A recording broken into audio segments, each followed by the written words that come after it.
सब मसला। और यहाँ भी बंगाल में भी यही हुआ है जो जंतर मंतर में हुआ है।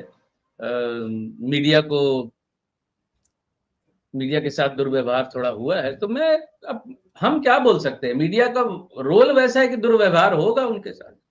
वो हाउस में, रूम में, स्टूडियो में बैठ के कुछ भी बोल रहे हैं, तो फिर लोगों के बीच में जाके वही बोलेंगे तो फिर तो लोग उनको टोकेंगे। वहां तो एक तरफा संवाद होता है स्टूडियो से, लेकिन सड़क पे तो एक तरफा संवाद रह नहीं जाता। वहां आपका एटीट्यूड नहीं चलता, वहां आपकी पर्सनालिटी भी नहीं चलती इतने लोगों के सामने। तो यहाँ भी यही हुआ है। बंगाल भी सरप्राइज्ड है जो प्रोटेस्ट हुआ है कल परसों कोलकाता सियालदा स्टेशन के पास। जबकि 3 महीने में बंगाल की सरकार अनपॉपुलर हो गई, ये बड़ी आश्चर्य की बात। सिर्फ 3 महीने में। सही बात। आखिरी सवाल, यूक्रेन और गल्फ का युद्ध अब अपनी पराकाष्ठा पे जा रहा है। मुझे लगता है कि हम उस दोनों जंग के एक अंतिम दौर में प्रवेश कर गए हैं जो हमें वर्ल्ड वॉर 3 की ओर लेके जा रहा है, एक संपूर्ण विनाश की ओर लेके जा रहा है सच कहा जाए तो। और ये संपूर्ण विनाश जो है ना, ये सामने नजर आ रहा है इस समय मुझे लगता है। और देयर इज एवरी पॉसिबिलिटी कि यहां पर एक टेक्टोनिक वेपन, एक छोटे एटम बम का इस्तेमाल किया जा सकता है। मैं बताऊं, वो भी खास तौर से यूक्रेन के अंदर।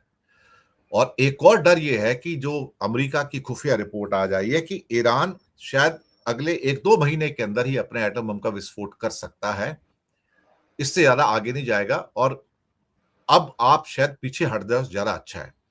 शायद उनको बोला गया कि बैक ट्रैक कर जाओ, हालात अब बेकाबू है, क्योंकि हूती ने सऊदीज को मारना शुरू कर दिया बुरी तरह से, और सऊदी मर रहा है इस टाइम एक्चुअली। तो सिचुएशन बिगड़ गई है। हम वर्चुअल एक वर्ल्ड वॉर 3 की ओर जा रहे हैं सर, इस पे टिप्पणी लेंगे, क्या प्लानट बोल रहे हैं सर?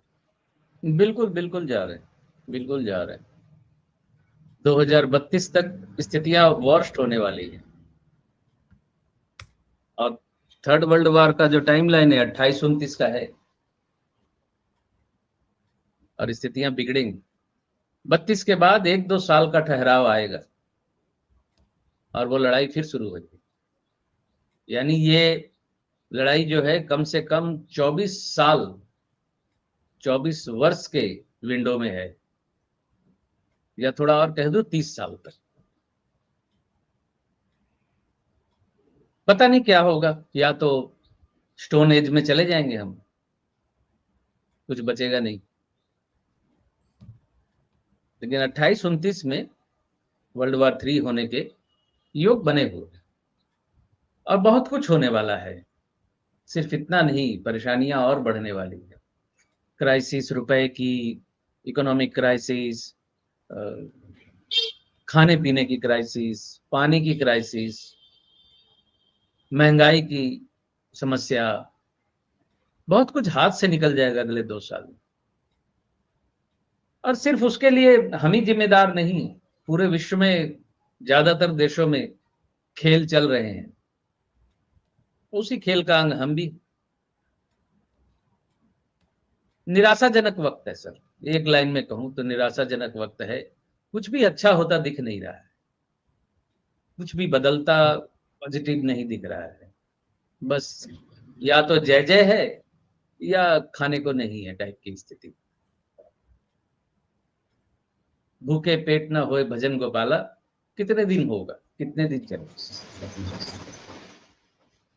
देखते आपके जाइए। हिसाब से हम इस युद्ध में कुछ और विनाश देखना बाकी है? बहुत बहुत बाकी है। जीवन हानि अगले, आज 26 है, 4 और 6, अगले 6 साल तक मनुष्य की जीव की जीवन हानि और बढ़ेगी। अभी निस्तार या अभी कोई शांति या सब कुछ गुडी गुडी आज से 15-20 साल पहले जैसा अभी फिलहाल होता नहीं दिखता, अभी नहीं होगा। चलिए ठीक है। तो आज हम प्रोग्राम को यहीं समाप्त करते हैं और शुक्रिया अदा करते हैं आपने वक्त निकाला, हमारे साथ जुड़े। और दर्शक मित्रों, आपका बहुत बहुत धन्यवाद। नए युग की शुरुआत है, स्वागत कीजिए। वो एक मुन्ना भाई का डायलॉग याद आ गया, मामू सुबह हो गई। जी हाँ, थोड़ी सुबह तो हो गई है, सूरज थोड़ा निकलना शुरू हुआ है और तानाशाही के अंत की शुरुआत तो हुई। कम से कम मैं ये नहीं कह रहा हूं कि तानाशाही का अंत हुआ, लेकिन तानाशाही के अंत की शुरुआत हुई, इतना काफी है। दर्शक मित्रों, शुक्रिया। सिद्धांत जी, बहुत बहुत शुक्रिया। और जो दर्शक सिद्धांत जी से संपर्क करना चाहते हैं, उनका नंबर नीचे हमने दिया हुआ है, आप उनसे संपर्क करना चाहें तो जरूर कर सकते हैं। बहुत बहुत धन्यवाद आप सबका, शुक्रिया आपका। Thank you sir.